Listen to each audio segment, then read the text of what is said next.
After I left secondary school, I got a temporary job as a bus conductor during the summer on the Westport Longford run and sometimes Westport Lewisburg.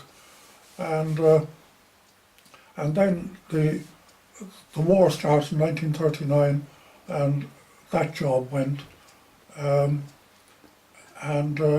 what was it like living in Westport that time as a young person? How did you spend your time? We played football, we played soccer, and we played Gaelic and hurling for the school. I remember the teacher who was dead keen on hurling was Alf McMahon. But one day we were playing hurling.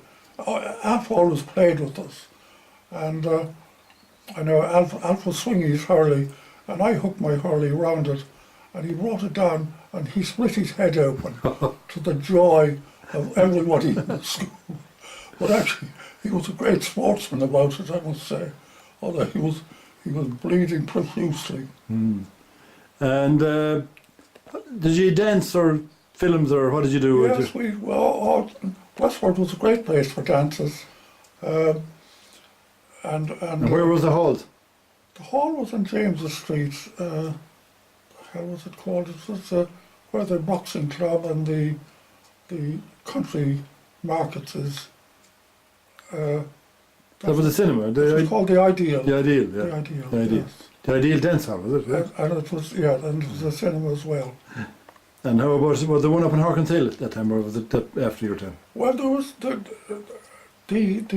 dances used to be absolutely full, and the priests were dead against the dances. Of course, they refused to allow dances to go on after midnight, but in fact they did go on.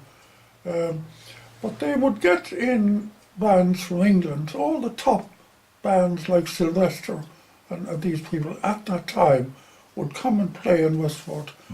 And an extraordinary thing, one day, it must have been way after the war, and I was driving, I was a quantity surveyor at the time, and I was driving to some dam we were building in Wales and listening to the radio, and I heard this, they introduced this man, this is Victor Sylvester, and Victor has a story to tell us about one time he was playing in Ireland, and Victor Sylvester came on the air and said, yes, we were playing in a little town in the west of Ireland called Westport.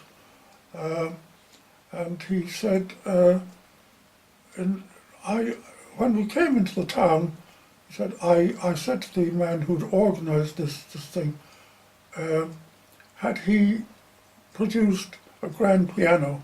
He said, because we went in to look in the hall and there was only an upright piano in there.